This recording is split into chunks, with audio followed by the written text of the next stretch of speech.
Summary of A Tree Grows in Brooklyn by Betty Smith. Francie Nolan is 11 years old and lives in Williamsburg, Brooklyn, with her mother Katie, her father Johnny, and her brother Neely, who is 10 years old.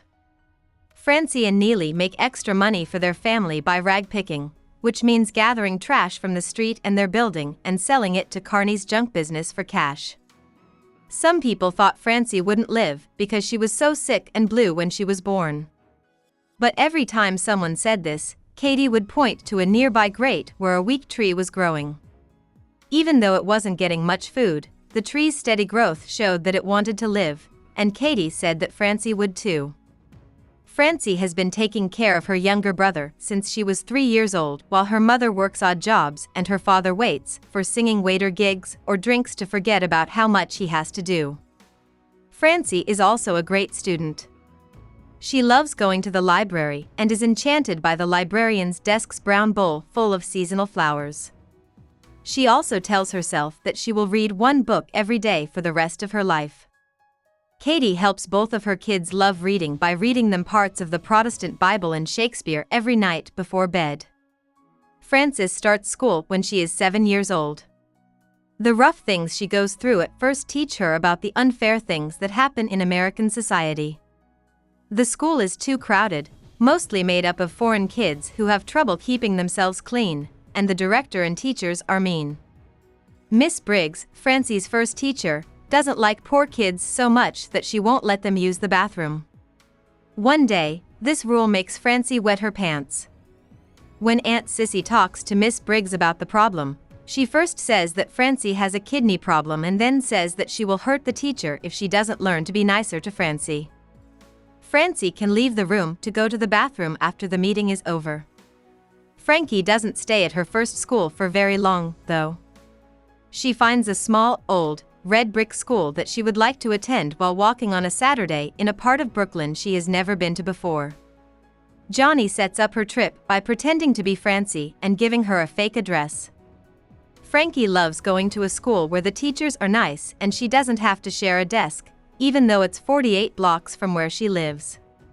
Francie starts to write stories and plays and thinks that she wants to be a writer when she grows up. Because of this, she feels down for a short time when she gets her first C in English composition because Mrs. Garnder didn't like how one of her stories showed how hard poverty and drinking are. Mrs.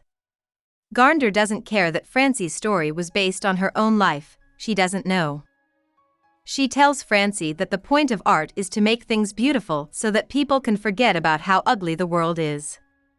Francie is still not sure.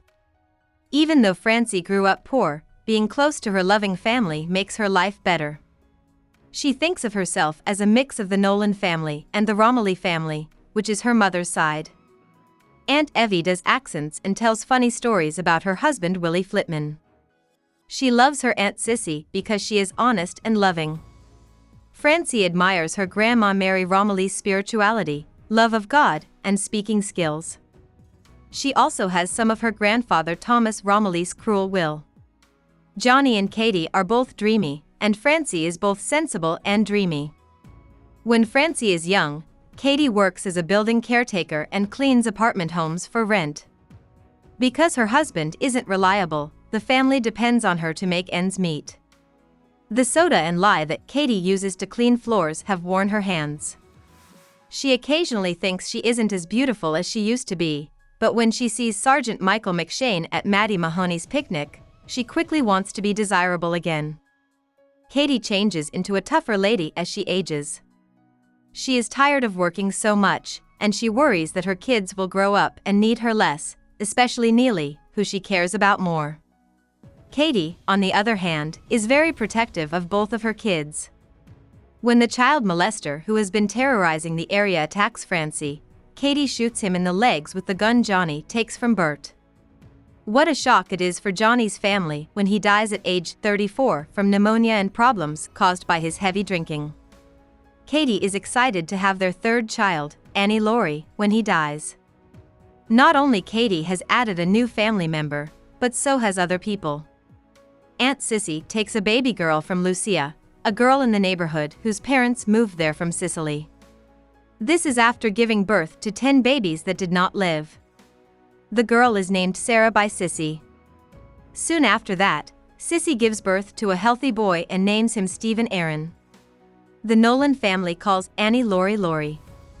Since Francie is the oldest, she has to do more work now that Lori is there. The model press clipping bureau gives Francie her first stable, well-paying job as a file clerk. As part of her job, she has to read newspapers. She does great at her new job because it lets her indulge her love of reading, and she is promoted to become the city reader.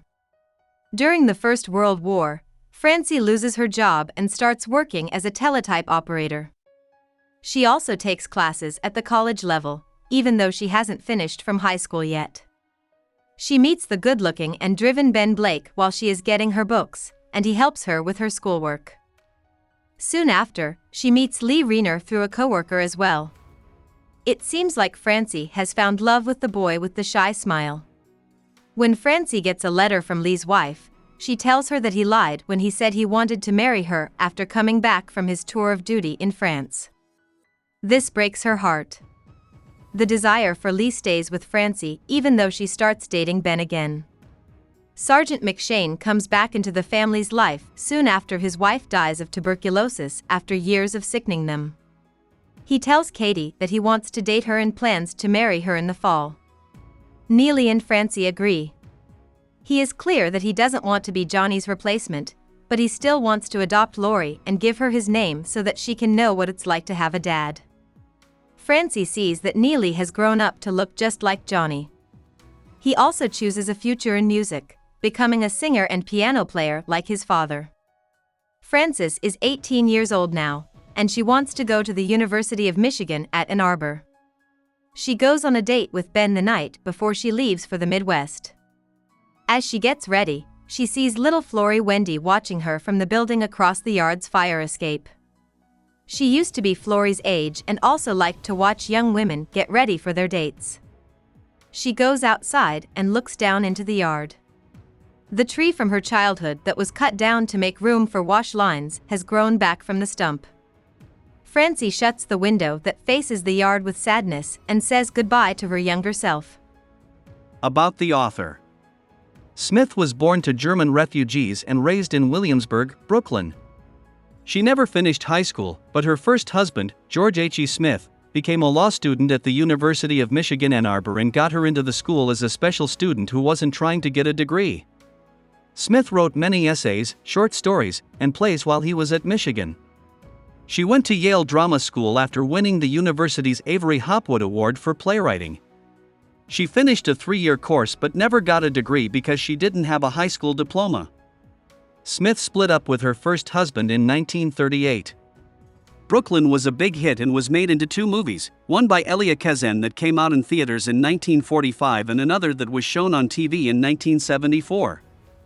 Smith wrote more books, like Tomorrow Will Be Better, 1947, Maggie Now, 1958, and Joy in the Morning, 1963, but none of them were as popular as her first book.